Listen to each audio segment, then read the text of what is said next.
amados, bendiciones una vez más. Estamos en este lugar, en nuestra casa, llegando a tu casa para poder juntos celebrar este tiempo y este momento de poder glorificar y exaltar el nombre de Dios como congregación, y damos la bienvenida a todos los que están conectándose en estos momentos. Que el Señor te bendiga.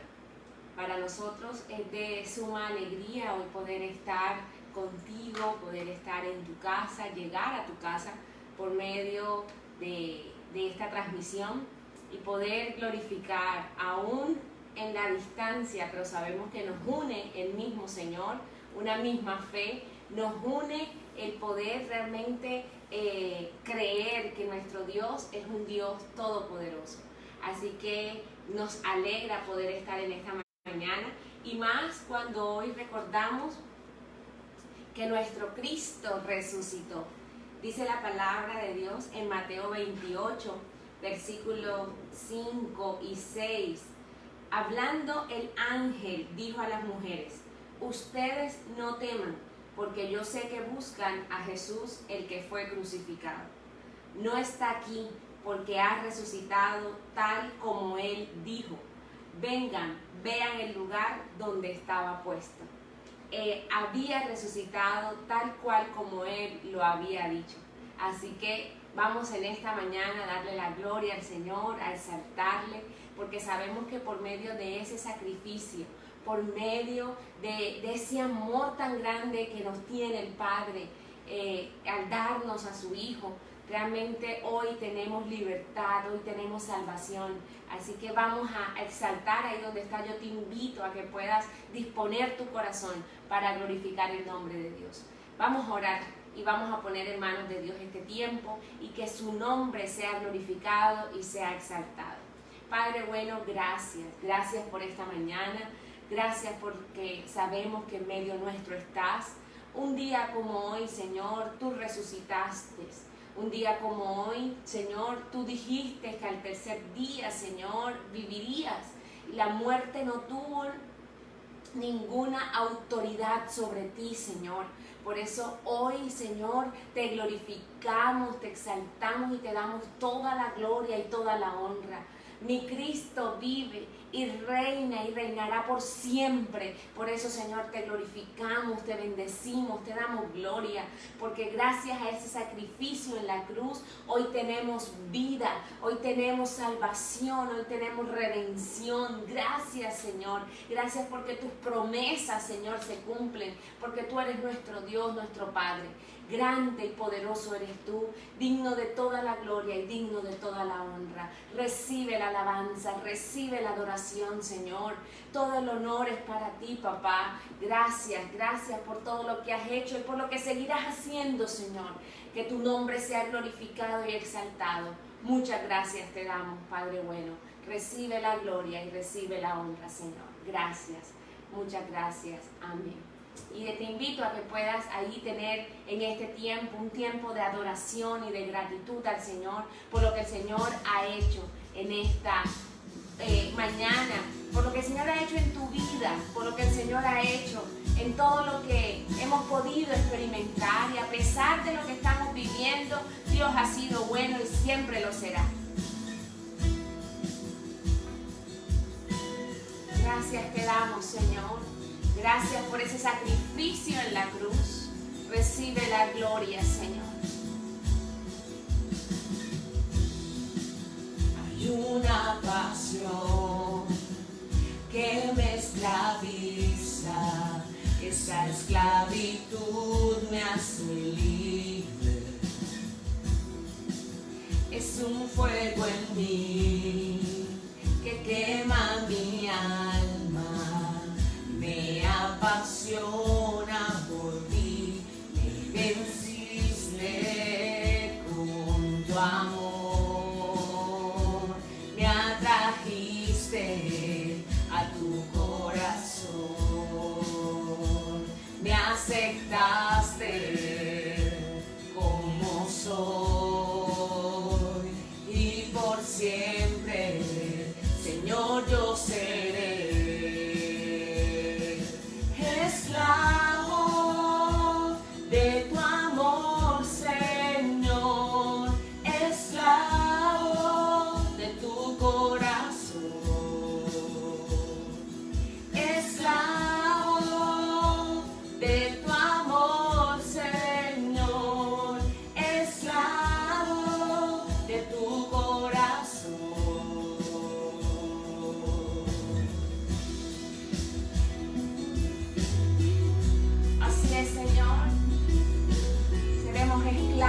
tu amor, Señor.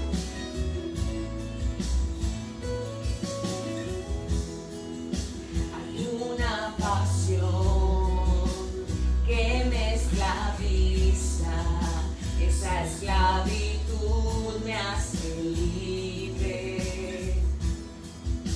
Es un fuego en mí que quema mi alma, me apasiona por ti, me venciste con tu amor, me atrajiste a tu corazón,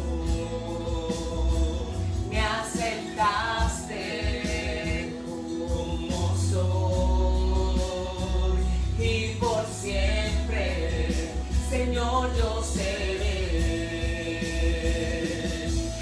esclavo de tu amor, Señor, esclavo de tu corazón, esclavo de tu amor, Señor, esclavo de tu corazón.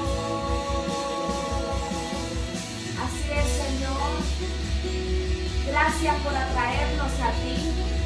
Gracias por amarnos. Gracias por ese sacrificio. Gracias por ese amor, Señor. Viviremos agradecidos contigo siempre por el amor que nos ha hecho libres, por el amor que nos ha redimido, que nos ha dado la salvación. Seremos esclavos de tu amor, Señor.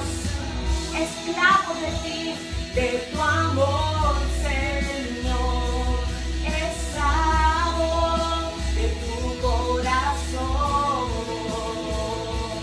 esclavo de tu amor, Señor, esclavo de tu corazón, esclavo.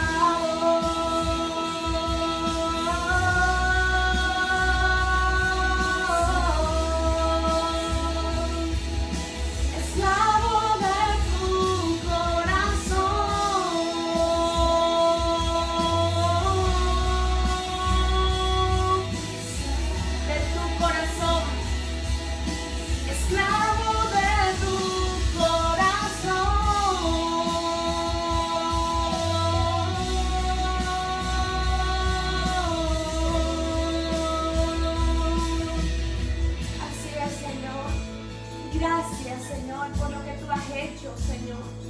Gracias porque un día como hoy, Señor, reconocemos que tú vives. Reconocemos que tú eres real, Señor. Reconocemos que tú eres un Dios bueno. Reconocemos que tú eres un Dios que cumple tus promesas. Señor, gracias te damos. Gracias por este tiempo. Gracias por darnos a tu Hijo, por salvarnos, porque ya no hay condenación para los que están en Cristo. Gracias, Señor. Gracias porque ese era nuestro lugar, Señor. Porque ese era nuestro lugar, pero tú, Señor, nos diste, oh Dios, la salvación. Moriste, Señor, y nos diste, Señor, lo que nuestra vida necesitaba. Señor, gracias. Gracias por darnos a tu Hijo. Gracias por amarnos como nos amas, Señor. Gracias, Dios. Ahí donde está, dele gracias al Señor. Gracias por su gran amor. Gracias, Señor, por todo lo que haces. Dios, ¿qué fue lo que viste en mí para que me amaras tal como soy? ¿Qué fue lo que hice que te enamoró así? ¿Qué fue lo que hiciste que hoy me tiene a tus pies? Diste tu Hijo por mí, diste tu vida por mí, en un madero clavado, librado.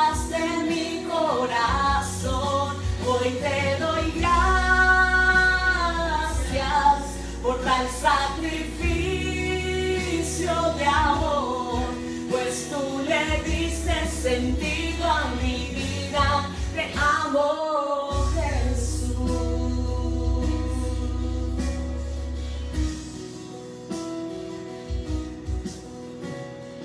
Dios, ¿qué fue lo que viste en mí para que me amaras tal como soy? ¿Qué fue lo que hice que te enamoró así? ¿Qué fue lo que hiciste que hoy me tiene a tus pies? Diste a tu hijo por mí, diste tu vida por mí, y en un madero clavado libraste mi corazón. Hoy te doy gracias por tal sacrificio de amor, pues tú le diste sentido a mi vida. Te amo, Jesús. Te amamos, Señor. No hay palabras para agradecer todo lo que tú has hecho por nosotros. Gracias, gracias por dar a tu Hijo. Gracias, Señor. Diste a tu Hijo por mí, diste tu vida por mí, y en un madero clavado libraste mi corazón. Hoy te doy gracias por tal sacrificio de amor, pues tú le diste sentido a mi vida. Diste a tu Hijo por mí, diste tu vida por mí, y en un madero clavado libraste mi corazón. Hoy te doy gracias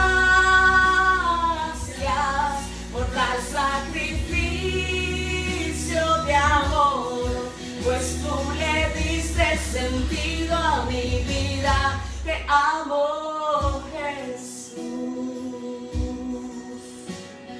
Te amamos, Señor. Te amo, Jesús.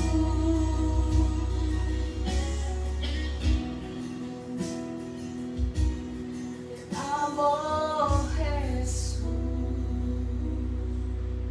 Qué sacrificio tan hermoso, qué sacrificio tan grande. Lo diste todo en esa cruz para hoy nosotros, Señor, gozar de la vida que tenemos en ti, Señor. Gracias por ese sacrificio, porque hoy somos aceptados en el amado, porque hoy somos, Señor, esos hijos, esas hijas que pueden llegar delante del trono. Porque gracias a ese sacrificio, Señor, tú nos has hecho justos, nos has hecho santos, Señor. Gracias por ese sacrificio. Gracias por la sangre del Cordero que nos limpia. Gracias por la sangre del Cordero que nos ha hecho libres. Gracias por tu amor, gracias por tu perdón, gracias, Señor, por esa reconciliación con el Padre, gracias por ese sacrificio tan grande en la cruz.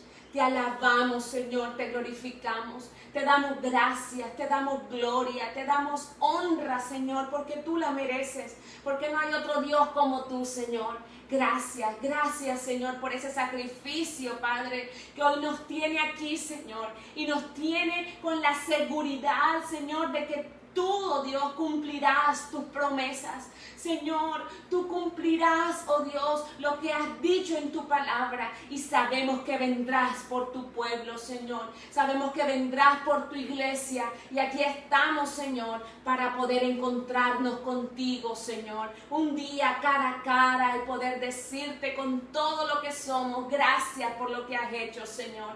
Muchas gracias por ese sacrificio. Gracias tu amor, Señor. Gracias por este tiempo, Señor, que nos has permitido poder alabarte y glorificarte, exaltarte y honrarte, Señor, y declarar con nuestra boca, con nuestros labios, que tú, Señor, eres nuestro Dios, que tú eres nuestro Señor. Gracias, Señor. Muchas gracias por este tiempo. Y ahora, Señor, queremos que tú hables a nuestras vidas. Preparamos nuestra vida, nuestro corazón, nuestra mente para recibir tu palabra y lo que tienes, Señor, para nosotros. Muchas gracias te damos. Amén y amén. Muchas gracias le damos al Señor y bienvenidos a todos los que se están conectando. Dios les bendiga grandemente y recuerda colocar ahí tu mensaje para poder saber que estás allí conectado. Y gracias porque sabemos que este tiempo es un tiempo donde juntos podemos glorificar, exaltar y recibir lo que Dios tiene para nosotros. Dios te bendiga.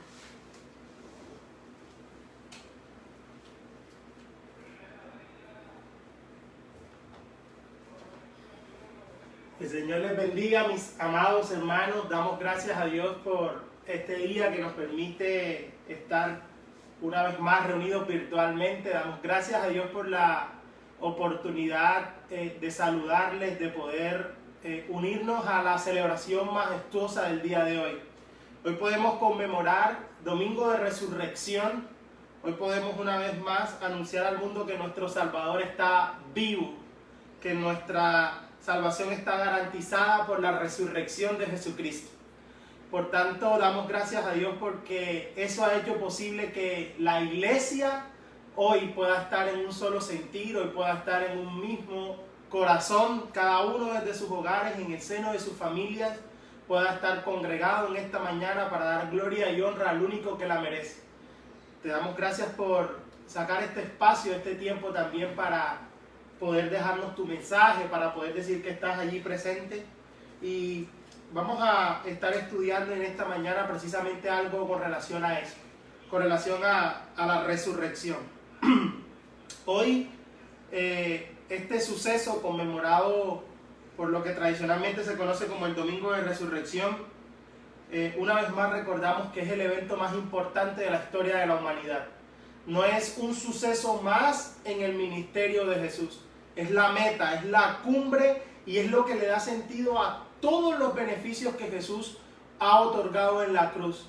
Nosotros como cristianos, nuestro eje central de la fe es la resurrección de Cristo. A tal punto que el apóstol Pablo llega a decir en una de sus cartas de que si eso no fuera una realidad, si eso no fuera así, de nosotros los creyentes, de nosotros los cristianos, serían los seres más dignos de miseria sobre la faz de la tierra. Seríamos los seres más dignos de conmiseración, de que la gente dijera, ay, pobrecito de ellos porque lo que creen es una mentira. La resurrección es la garantía del cielo, la resurrección es la promesa, el cumplimiento, es realmente lo que nos dice que la muerte no tiene la última palabra y que un día seremos levantados así como Cristo fue resucitado de entre los muertos. Es decir, Cristo se convierte en la primicia y ahora nosotros podemos llenarnos de esa garantía de que así también sucederá con nosotros. Así que es una verdad esencial.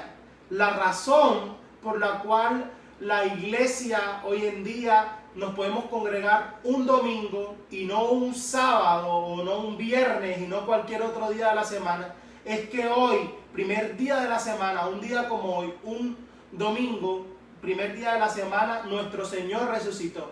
Y entonces los primeros cristianos, los primeros discípulos comenzaron a reunirse ese primer día de la semana para poder conmemorar una vez más la resurrección del Salvador. Eso quiere decir que cada domingo que nos reunimos, una vez más estamos celebrando y conmemorando que nuestro Salvador está vivo.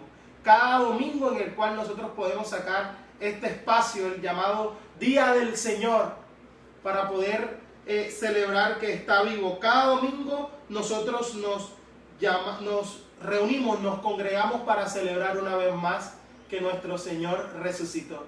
Esa es una razón de importancia. Ese es el eje central de nuestra fe. Muchas de las cosas que nosotros entendemos de nuestra salvación las podemos entender única y exclusivamente a través de la resurrección. Es decir, nuestra salvación está íntimamente ligada y tiene que ver con la resurrección de Cristo. La vida eterna depende de la resurrección. Pues como les decía, estaría diciendo que la muerte no tiene la última palabra. La venida del Espíritu Santo que hoy nos habita, que está en cada uno de nosotros, está ligado a la resurrección. Porque Cristo tenía que morir y Él mismo se los manifestó a sus discípulos, y luego de morir, resucitar e ir al Padre. Y luego de ir al Padre, Él nos iba a enviar al Consolador, fue su promesa. Y para que todo eso se pudiera dar, era necesario su muerte y era necesario su resurrección. Así que hoy podemos ser sellados, podemos tener el Espíritu en nosotros gracias a la resurrección.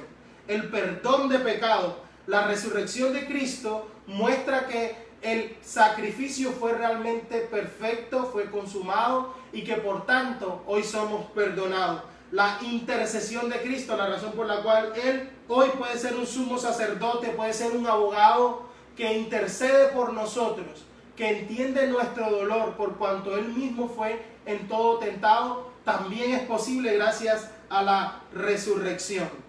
Fue en todo tentado pero sin pecado. Todo lo que tiene que ver con el establecimiento de la iglesia, como les decía ahorita, también está ligado a la resurrección. Incluso el día en el cual nos reunimos y las razones por las cuales nos reunimos. Así que no es un evento más, es algo completamente crucial y esencial dentro del fundamento de nuestra fe. Y por último, el juicio final. Algún día, la última escena que el mundo verá va a ser a Jesús como juez, y todo hombre, dice la Biblia, va a ser juzgado por medio de aquel que fue levantado entre los muertos. Es decir, hasta el capítulo final de la existencia del mundo, todo está íntimamente ligado a la resurrección de Jesús. Es por eso, y si es tan crucial y tan fundamental en nuestra fe, que la doctrina, que este fundamento, que este evento de la resurrección sufre tantos ataques. Porque si este fundamento es quitado, toda nuestra fe se vendría abajo. Toda nuestra fe descansa sobre el hecho de que nuestro Salvador está vivo. Nuestra fe no es que hoy en día podemos tener los pensamientos de una persona, de un gran pensador. No es que nosotros hoy tengamos lo que alguien escribió, no. Nuestra fe lo que indica es que hoy podemos tener una relación íntima y personal con nuestro Salvador porque está vivo. Esa es la gran diferencia con lo que se podría denominar cualquier otra corriente religiosa. Nosotros hoy no descansamos en una enseñanza, no descansamos en unas palabras que dijo, sino descansamos en la misma persona, en que nuestro Salvador está vivo y puede tener una relación personal con cada uno de nosotros.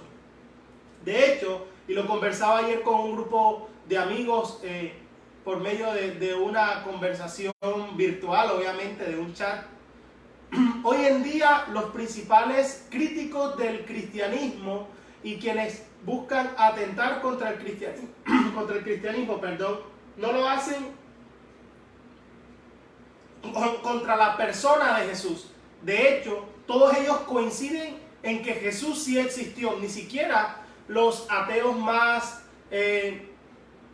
aférrimos, los ateos más grandes, más conservadores, hoy en día se atreven a decir que Jesús no existió. Lo que han cambiado un poco es en decir que es un personaje histórico y reconocer que es un personaje histórico. Los principales ataques no están sobre eso porque la evidencia es mucha.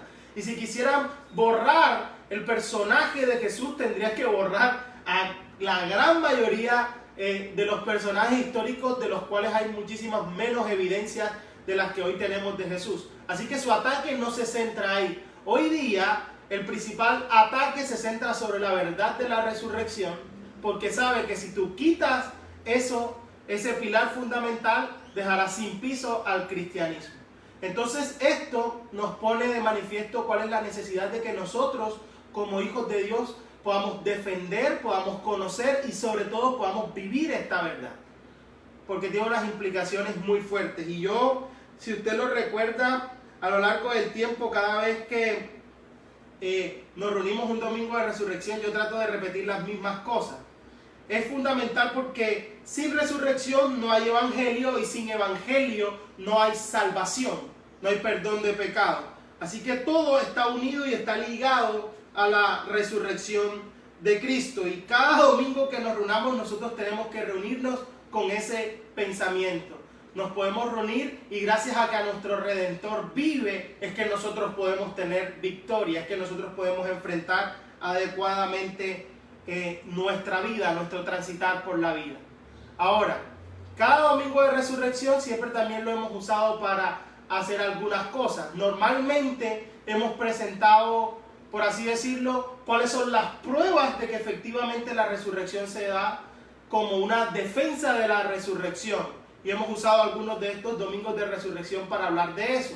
Toda la evidencia, tanto en la Biblia como fuera de ella, de que así fue, la experiencia de los testigos, la proclamación temprana de la resurrección, el haber puesto testimonio incluso dentro de algunas mujeres que son las primeras que llegan a la tumba vacía, todo lo que ocurrió en los discípulos luego de la resurrección y las transformaciones que se dieron aún en las personalidades de muchos de ellos, de Santiago el hermano del Señor, de un hombre llamado Saulo de Tarso que después se convierte en Pablo. Todas esas evidencias que están allí.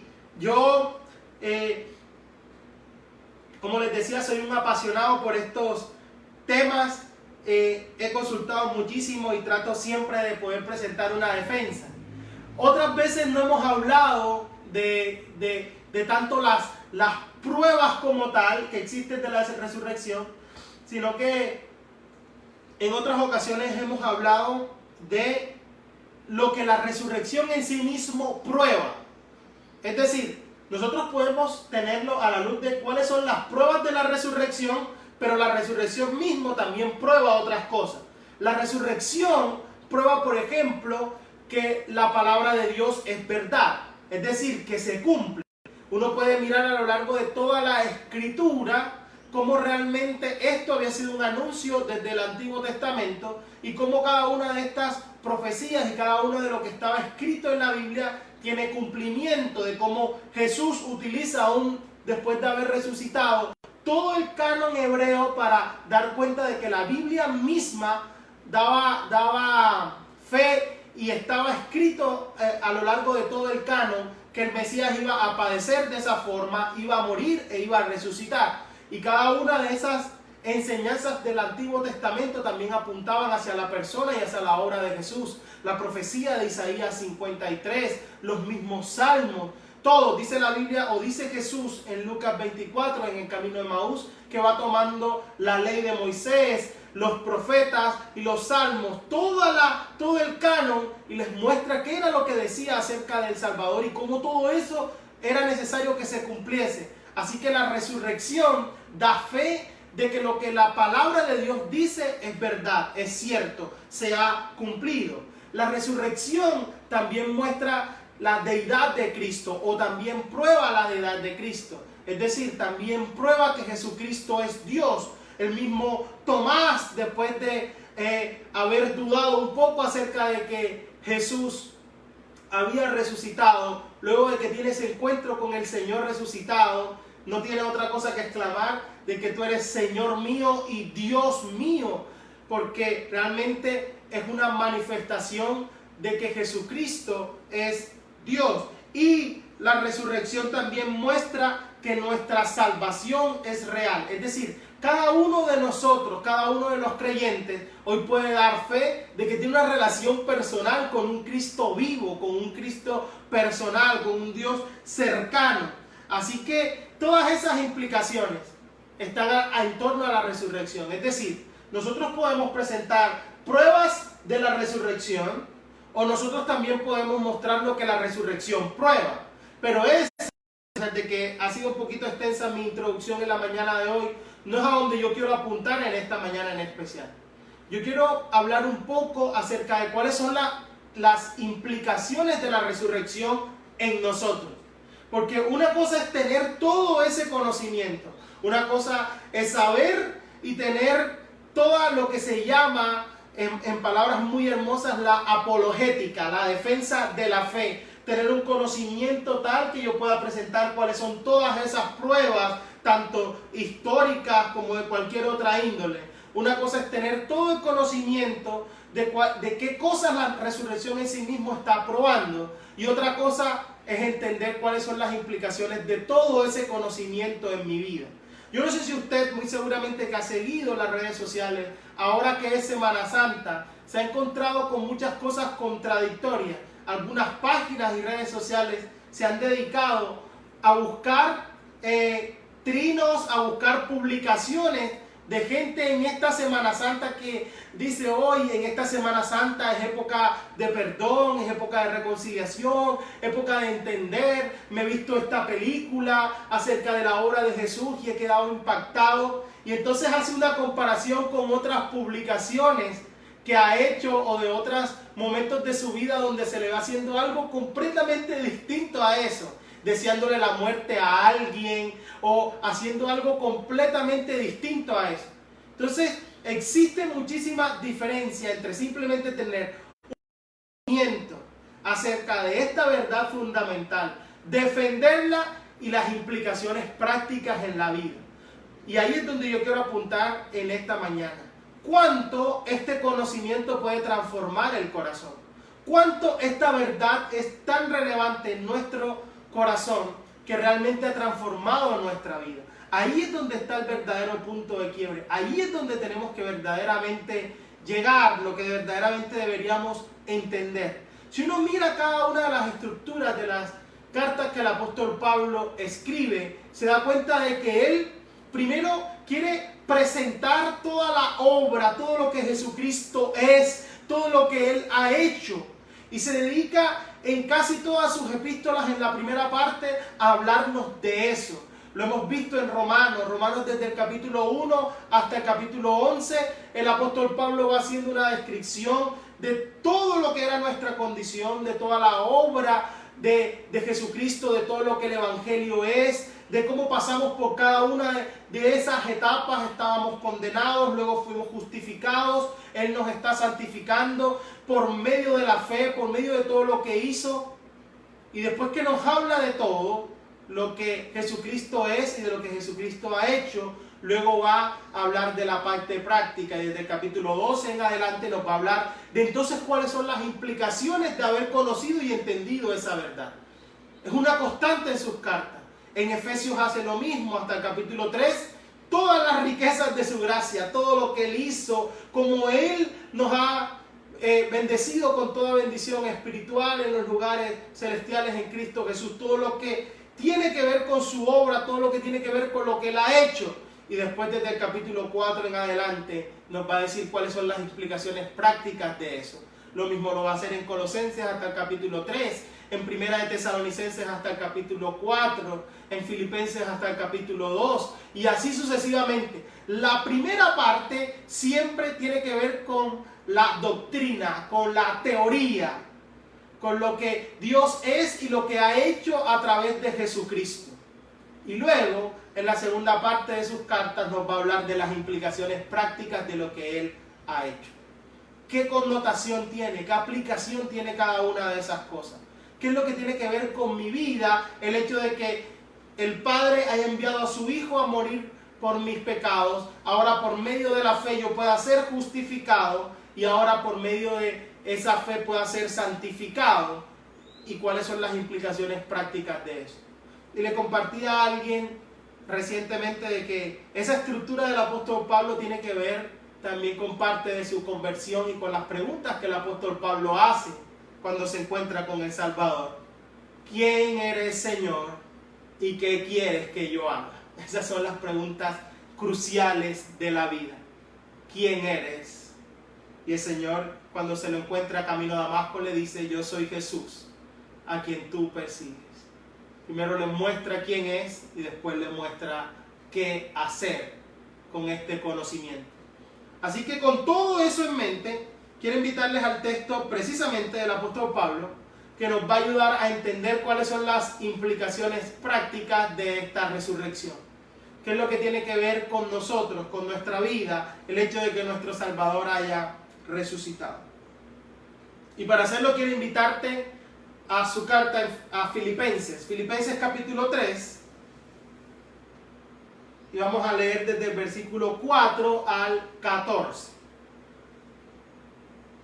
Esta semana estuvimos también compartiendo Filipenses el día martes con nuestra hermana Diana. Esta semana en el devocional también nos salió algo de Filipenses en el capítulo 2, que es la humillación y exaltación de Cristo. Capítulo 2, hasta ahí Pablo nos muestra cuánto Cristo estuvo dispuesto a despojarse, se humilló a sí mismo, tomó forma de siervo, se hizo obediente hasta la muerte y muerte de cruz, y ahora ha sido exaltado hasta lo sumo. Y ahora estamos en la parte práctica, cuál es la implicación que todo eso tiene para la vida y de qué ese entendimiento tiene para la vida.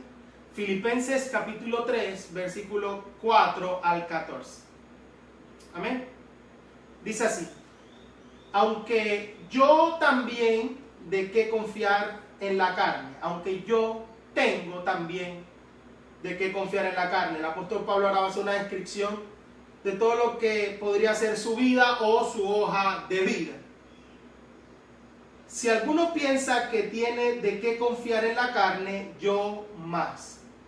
Versículo 5. Circuncidado al 8º día, del linaje de Israel, de la tribu de Benjamín, hebreo de hebreos, en cuanto a la ley, fariseo, en cuanto a celo, perseguidor de la iglesia, en cuanto a la justicia que es en la ley, irreprensible.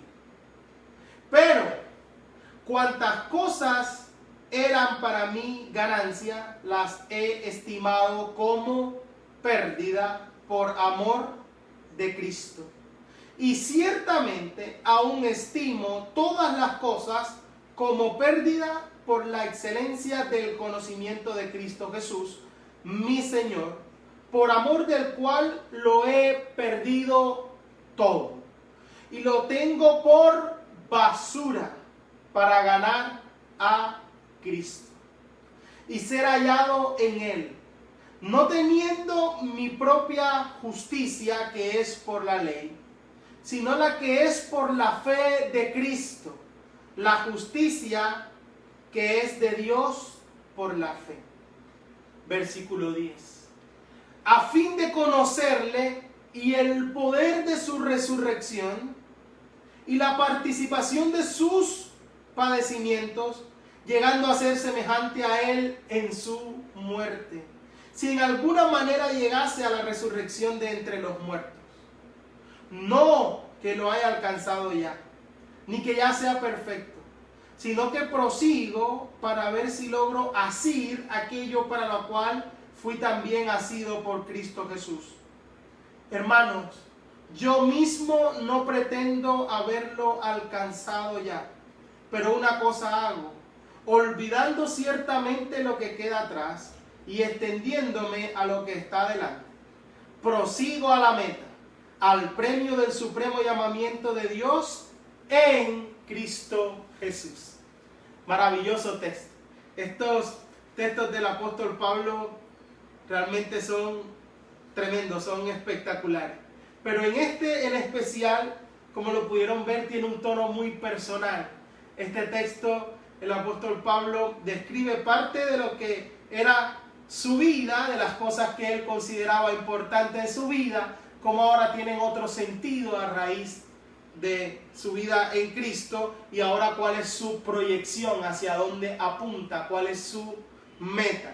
Miren que el apóstol Pablo utiliza a lo largo de esta descripción la palabra justicia, que es un término central a la luz del Evangelio. La palabra justicia, recuerden que él va a escribir en Romanos capítulo 1, versículo 17, de que el Evangelio lo que muestra y lo que revela cuál es la verdadera justicia, la justicia de Dios, lo que tiene que ver con su justicia y cómo por medio de su justicia y de su fidelidad es que realmente podemos ser justificados y hoy tener vida. Es decir, a causa de lo que Él es. En el Evangelio se revela la justicia de Dios y Él nos va a mostrar aquí de cómo nosotros tenemos que apropiarnos ahora de la justicia que Cristo nos imputa, que Cristo nos da, para diariamente poder vivir. Es decir, las implicaciones prácticas de todo este conocimiento es que podemos apropiarnos de él para poder continuar en la vida, para poder avanzar, para poder no estancarnos hasta llegar un día a la meta gloriosa del galardón que espera. Es decir, en todo este conocimiento, en toda esta doctrina fundamental, es donde nosotros nos podemos aferrar para día a día mantenernos en movimiento, manteniéndonos siempre avanzando, continuamente caminando hasta el cumplimiento de la meta final. Y Pablo, fíjense, lo va a decir en los versículos 10 al 14, de que él se extiende hacia donde debe seguir, se crece día a día, se progresa. Y es interesante las áreas en las que menciona este progreso, y está relacionado íntimamente con poderle conocer y el poder de la resurrección de Cristo. ¡Qué tremendo! Es decir, el poder de su resurrección. La resurrección de Cristo es la demostración más grande del alcance del poder de Dios. Y yo sé que usted lo recuerda cuando nosotros estudiamos la carta a los Efesios, juega un papel fundamental. Busque un momentico, si está allí consultando en su Biblia, en la carta anterior, en la carta a los Efesios, capítulo 1, versículos 19 y 20, el apóstol Pablo va a decir que ese poder que operó en Cristo para resucitarle de entre los muertos es el mismo poder que ahora opera en nosotros. Mire cómo dice Efesios, capítulo 1, versículo 19 al 20. Pablo está orando por la iglesia en Éfeso y dice: ¿y cuál es la supereminente grandeza de su poder para con nosotros los que creemos, según la operación del poder de su fuerza, la cual operó en Cristo, resucitándole de los muertos y sentándole a su diestra en los lugares celestiales?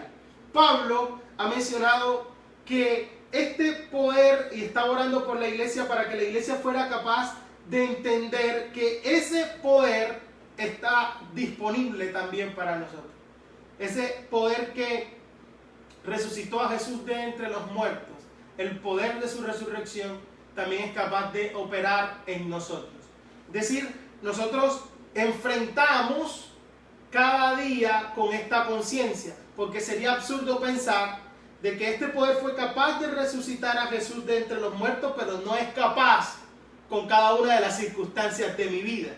Es decir, yo puedo vivir día a día este caminar, este transitar, porque tengo claro de que lo que opera a mí es supereminente, dice Pablo, es como diríamos hoy en día, super, hiper, mega, giga, penta grande, enorme, es grandísimo. No alcanzamos a comprender esta medida, esta grandeza de su poder, pero ese poder es para con nosotros los que creemos.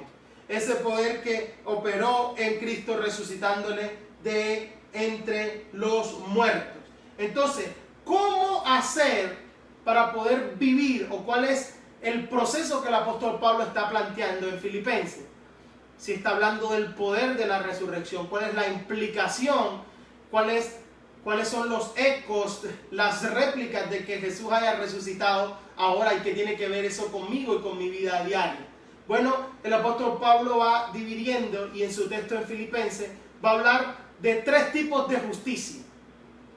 Y lo insisto y lo repito, el Evangelio está íntimamente ligado a la palabra justicia, porque el Evangelio revela la justicia de Dios, que es la verdadera justicia.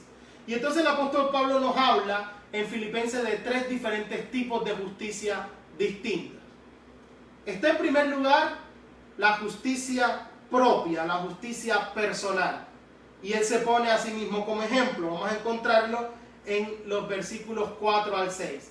Desde el versículo 4 hasta el versículo 6 de este capítulo de Filipenses 3, vamos a encontrar que Pablo habla de la justicia propia, de la justicia personal. Luego va a pasar a hablar de otro tipo de justicia, que es la justicia que nos ha sido imputada por medio de la fe en Cristo. Y eso lo vamos a encontrar desde el versículo 7 hasta el 9. Y luego va a hablar entonces de la justicia práctica, que es cómo se ve, cómo se vive en la realidad esa justicia, y lo vamos a encontrar desde el versículo 10 al 14. Entonces, en primer lugar, una justicia propia, versículos 4 al 6. En segundo lugar, una justicia imputada, versículos del 7 al 9. Y en tercer lugar, la justicia práctica, del versículo 10 al 14. Eso que hemos llamado justicia práctica, su mejor sinónimo es santidad. ¿Ok? ¿Cómo se ve eso en el día a día en cada una de las áreas de nuestra vida? Veamos rápidamente cada una de estas cosas. En primer lugar, cuando el apóstol Pablo habla de una justicia propia, de una justicia personal, la justicia propia, versículos 4 al 6, ¿cómo la describe él? Dice, aunque yo tengo también de qué confiar en la carne. Si alguno piensa que tiene de qué confiar en la carne, yo más, circuncidado al 8º día, del linaje de Israel, de la tribu de Benjamín, hebreo de hebreos, en cuanto a la ley fariseo, en cuanto a celo perseguidor de la iglesia, en cuanto a la justicia que es por la ley, irreprensible. ¡Qué tremendo! Esta primera descripción de lo que hemos llamado justicia propia es la descripción de aquellos que se creen a sí mismos justos o que se pudieran creer a sí mismos buenos. Pablo hace una descripción de cómo fue su vida antes de Cristo. Pablo no era cualquier persona. Y hace una descripción y presenta lo que podría ser una hoja de vida impecable.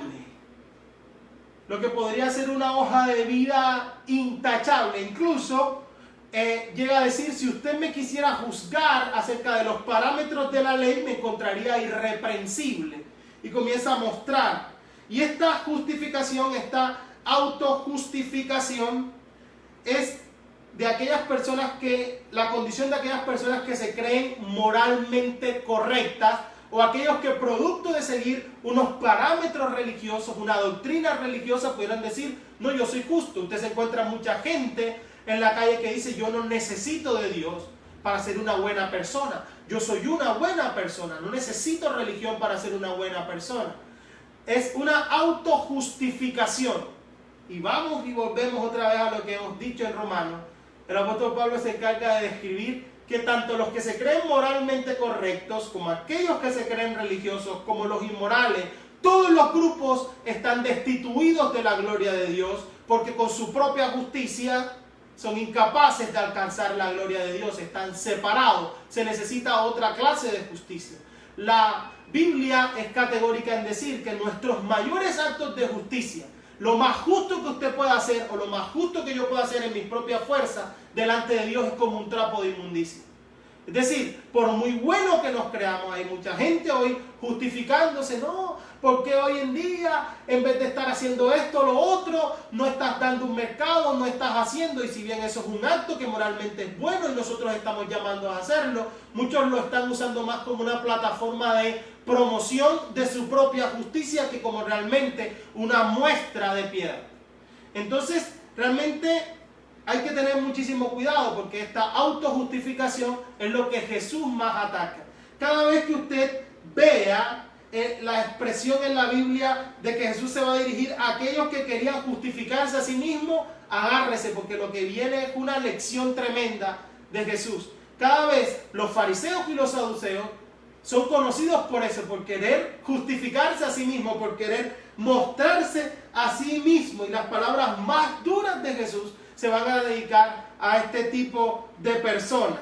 Y yo creo que mucha gente y aún muchos cristianos han intentado vivir su vida en su propia justicia. Y así no se puede vivir la vida.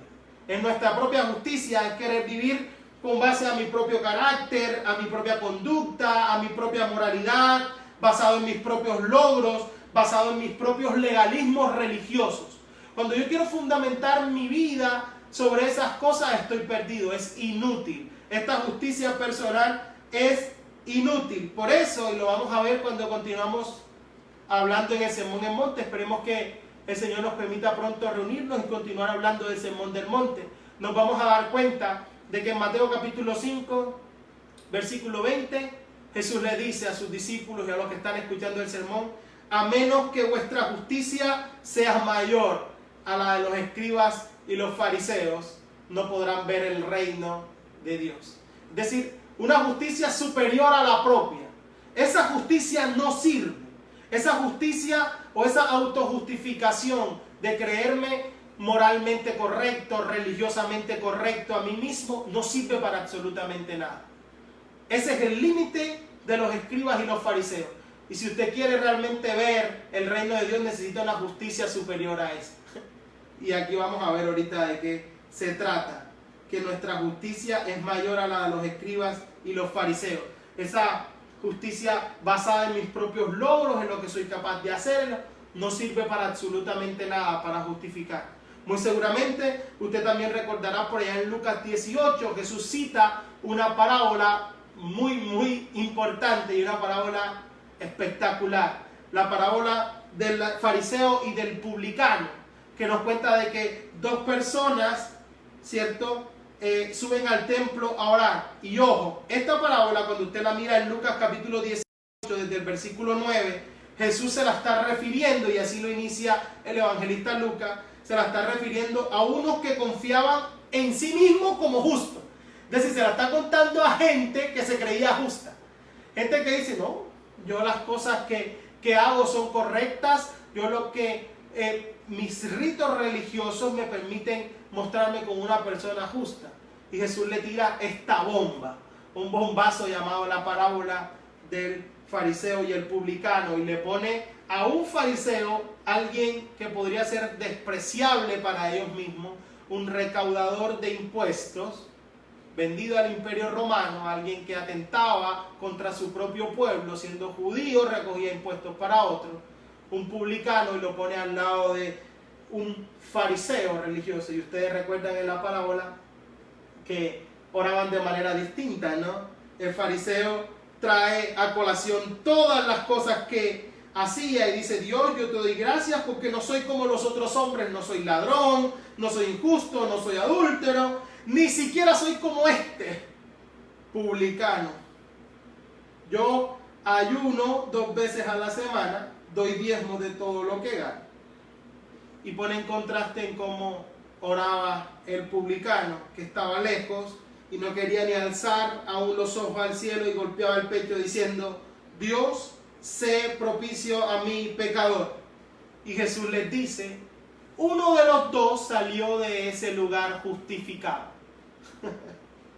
antes que el otro. Y dice, porque cualquiera que se enaltece será humillado, y el que se humilla será enaltecido. Uno de los dos será justificado. Y les deja abierta para que ellos logren interpretar cuál de los dos salió verdaderamente justificado.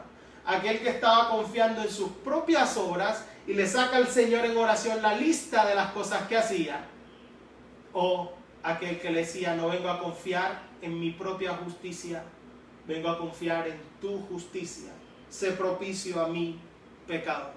Uno de los dos, dice Jesús, salió justificado. Así que mientras uno era legalista y confiaba en su propia bondad y en sus propios actos religiosos, el otro no. ¿Cuánta gente cree que haciendo cosas va a poder ser presentado como alguien justo? ¿Cuántas personas habrán aprovechado esta Semana Santa para hacer cosas? Y haciendo cosas mostrar un aire de mayor religiosidad. Pero esa justicia no sirve para nada. Y el apóstol presenta su propio ejemplo para mostrar esta justicia personal. ¿Yo podría tener confianza de ser bueno? Sí. Yo podría presentarme como más bueno que muchos. Es decir, si alguien quisiera presentarse como alguien muy bueno y muy religioso, por lo menos tendría que ser superior en este aspecto al apóstol Pablo. Me circuncidaron al 8º día, es decir, soy un israelita verdadero.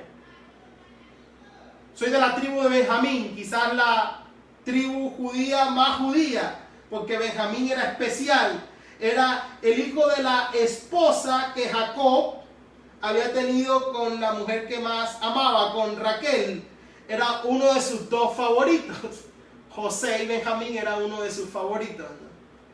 Y Benjamín y Judá son quienes reconstruyen después de la cautividad a Israel, es decir, es verdadero linaje. En cuanto a la ley, yo soy fariseo, fariseo de fariseos. no solo soy hebreo, sino soy de los más religiosos de los hebreos.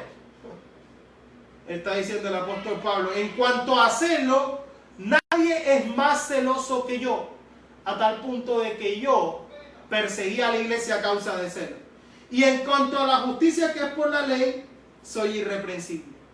Pero escúchenme bien, nada de esto sirve para nada. Después de presentar todo esto, el apóstol Pablo ahora hace una transición para decirnos la segunda clase de justicia, y es nuestro segundo punto. La justicia imputada, del versículo 7 al 9. Pero cuantas cosas eran para mí ganancia, las he estimado como pérdida por amor de Cristo.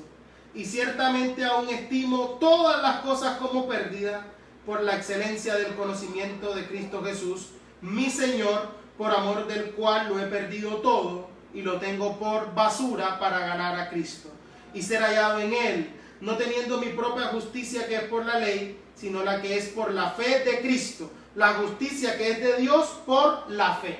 Hay una transición, hay un vuelco grandísimo en el versículo 7 con un gran pero. Todo es inútil, todo lo que les he presentado no significa nada, es basura. Y siempre les he dicho, la mejor traducción debería ser es estiércol comparado con.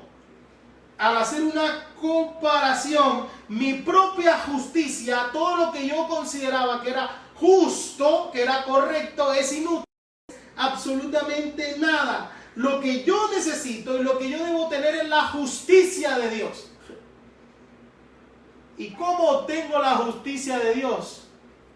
Está diciendo el apóstol Pablo, esta justicia se tiene por medio de la fe en Cristo. Es decir, cuando venimos a Cristo en arrepentimiento y fe, nos entregamos por completo a Él, le decimos, soy incapaz de hacer nada por mí mismo. Vuelvo a la parábola, de la misma manera que estaba el publicano ahí diciendo, sé propicio a mí, no puedo hacerlo por mis propias fuerzas.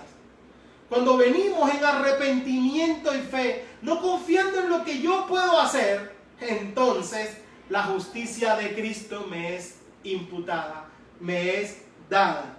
Cristo nos da su justicia. Soy vestido por medio de la justicia de Cristo. Este es el gran misterio de la justificación. Esto es lo que se conoce realmente como justificación. Es decir, que en esa cruz el justo fue entregado a causa de mis pecadores. Dios el Padre ha tratado a Jesús en esa cruz en la manera que debía ser yo tratado, para ahora tratarme a mí como si hiciera las obras justas de Cristo. Cristo fue tratado en esa cruz como si hubiese hecho mis obras, para ahora yo poder ser tratado por el Padre como si hiciera las obras de Cristo. Sustitución, justificación es el fundamento de nuestra fe.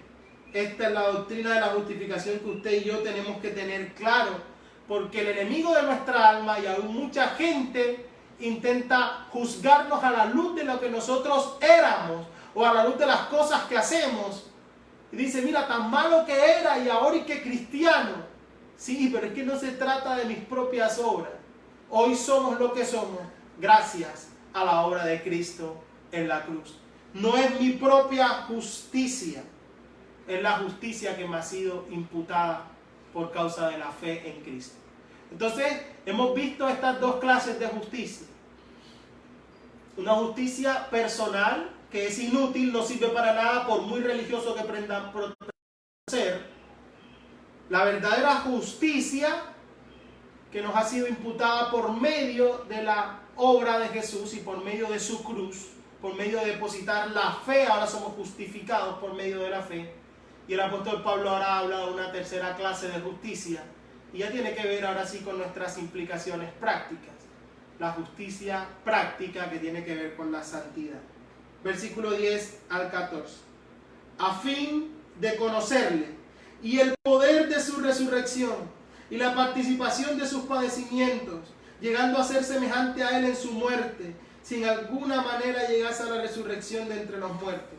No que lo haya alcanzado ya, ni que ya sea perfecto, sino que prosigo para ver si logro asir aquello por lo cual fui asido por Cristo Jesús. Hermanos, yo mismo no pretendo haberlo ya alcanzado, pero una cosa hago, olvidando ciertamente lo que queda atrás y extendiéndome a lo que está delante. Prosigo a la meta, al premio del supremo llamamiento de Dios en Cristo Jesús. Escúchame bien y lo voy a repetir. Por principio, todo aquel que es justificado es santificado. Ese es el orden correcto.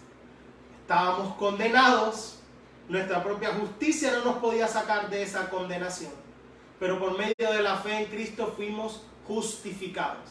Y ahora que hemos sido justificados, somos santificados. No es al revés como algunos han pretendido o quieren promocionarlo, de que yo primero tengo que santificarme para después poder ser justo. No, el orden correcto es que todo aquel que es justificado es santificado. Después de la justificación viene la santificación, es decir, de la justificación se deriva una vida justa, una vida santa.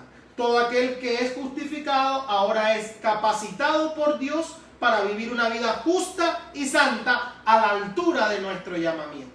Es decir, este hombre nuevo tiene todos los recursos de Dios para vivir una vida justa y santa. Y aquí es donde el apóstol Pablo dice que él quiere que opere entonces ese poder, él quiere llenarse de ese conocimiento de él. Él quiere llenarse del poder de su resurrección para poder transitar, para poder vivir ahora realmente esta verdad. Y fíjense cómo ha ido evolucionando nuestro texto de una justicia personal completamente inútil, ahora a una justicia que nos ha sido imputada en Cristo y luego a una justicia práctica. Ese es el verdadero proceso.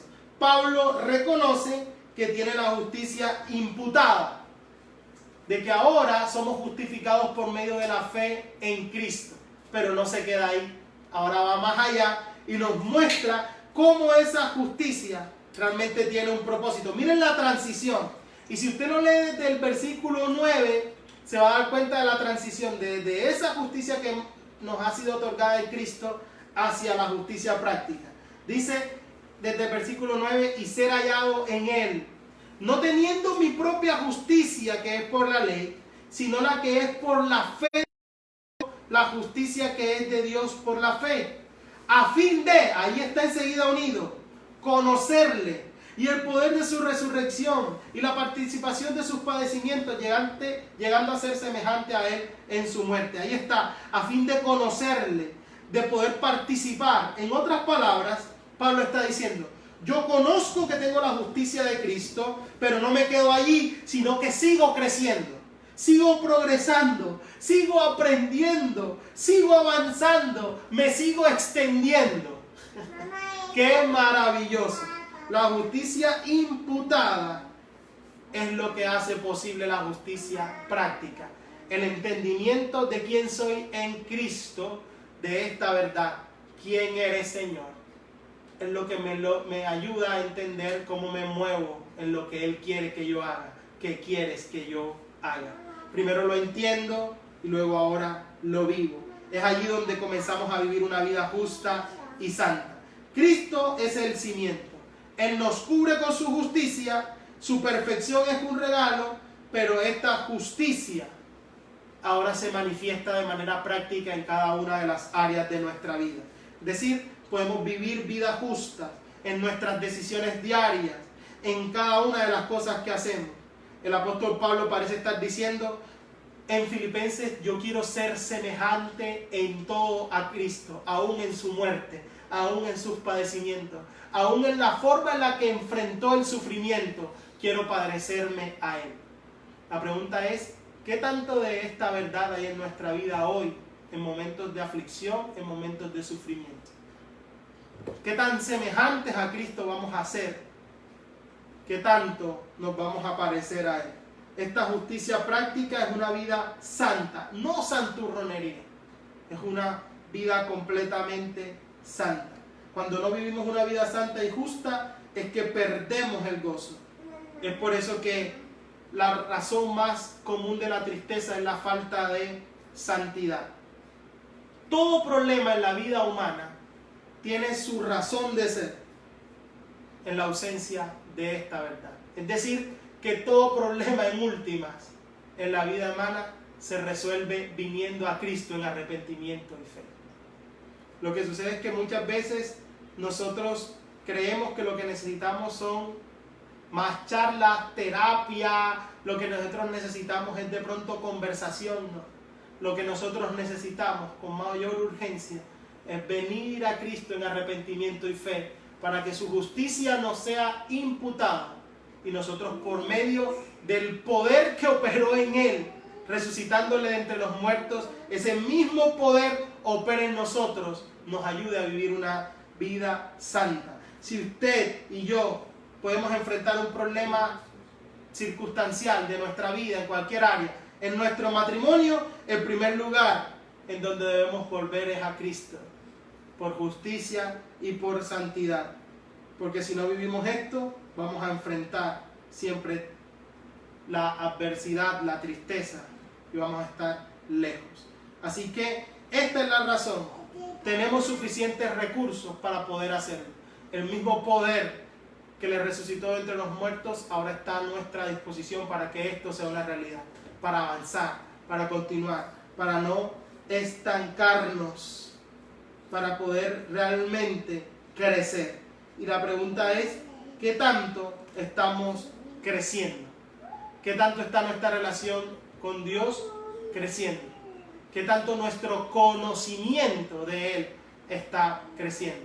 Porque allí, en este transitar diario, en estos efectos de la santidad práctica, es donde le vamos a conocer día a día. Y este era el apóstol Pablo. Ya sé que tengo su justicia, pero no me voy a quedar ahí. Voy a avanzar porque nunca habré orado lo suficiente, nunca habremos adorado lo suficiente, nunca habremos realmente rendido nuestra vida lo suficiente. Hay más por lo cual avanzar y este va a ser mi deseo hasta ese día glorioso donde nos encontremos con Él, hasta poder llegar a la meta suprema, al supremo llamamiento. Y este debe ser nuestro mismo pensamiento, deberíamos armarnos de este mismo pensamiento y de realmente cuáles las implicaciones del poder de su resurrección en nosotros. No es conocer lo que sucedió, no es conocer los hechos históricos, sino cuáles son las implicaciones prácticas en mi vida de este suceso, de que mi Salvador vive y de que el poder que le levantó de los muertos ahora opera en mi vida, transformándola, haciéndola cada vez más santa, más justa, y que nos ayuda a extendernos hacia todo lo que tenemos adelante, a proseguir al premio del supremo llamamiento de Dios en Cristo Jesús. Es para nosotros un gozo poder llegar a cada uno de sus hogares y pedimos que esta palabra haya sido de bendición para cada uno de ustedes. Oremos. Padre, te damos gracias por todo tu amor y llegamos delante de ti, no en nuestro propio nombre, ni en nuestras propias obras, ni en nuestra propia justicia. Hoy podemos llegar al trono de la gracia por el camino que Cristo abrió con su sangre, por medio de su muerte. Hoy entendemos lo necesario que era y no queremos quedarnos simplemente en el conocimiento de hechos históricos o de historias bíblicas, sino que queremos entender, Señor, que hay una repercusión para cada uno de nosotros, que nos muestra, tal como en el ejemplo del apóstol Pablo podemos ver, de que nuestra propia justicia no es suficiente, de que nuestras propias obras no son suficientes, de que nuestros propios actos de bondad o nuestros propios intentos religiosos no son suficientes, que es necesario una justicia superior a la de los escribas y los fariseos, porque su justicia era propia. Es necesaria una justicia superior y es la justicia de Cristo que nos ha sido imputada cuando venimos a Él en arrepentimiento y fe. Hoy, una vez más, nos rendimos a los pies de Cristo. Hoy rendimos nuestros propios deseos. Hoy, en el verdadero sentido de poder conmemorar esta Semana Santa, de que por medio de esa obra en la cruz nuestros pecados han sido perdonados y hemos pasado de la condenación a la justificación.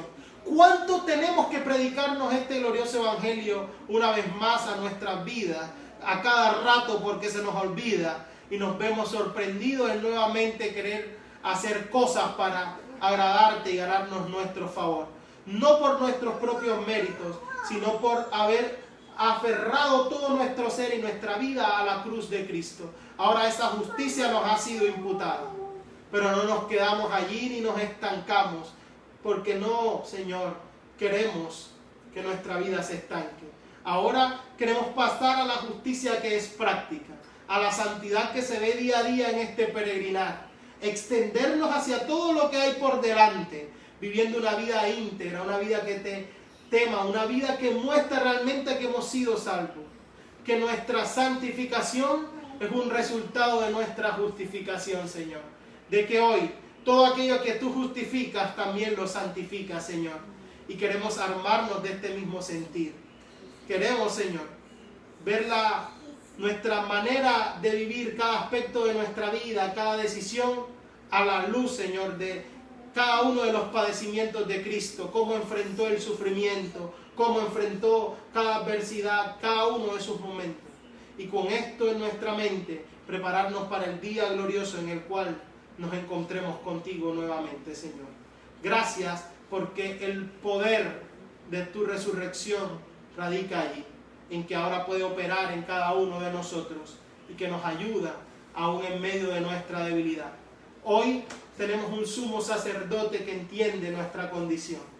Hoy podemos acercarnos libremente al trono de la gracia y al descanso para nuestra alma, porque Él es capaz de compadecerse de nosotros. Gracias, Padre bueno, en el nombre de Jesús. Amén y amén. El Señor les bendiga y les guarde, mis amados, que ya en esta parte final usted haya podido disfrutar con su familia de todo lo que ha sido Semana Santa y que nosotros también podamos desde aquí bendecir su vida, sin olvidar siempre de que el que está en Cristo tiene nueva vida. Ahí están las clases de los niños, hay 2 videos, uno para la clase de párvulos y principiantes y otra para las clases de los primarios, y que usted pueda continuar con cada uno de ellos disfrutando de esto. Dios les bendiga, mis amados. Bendiciones.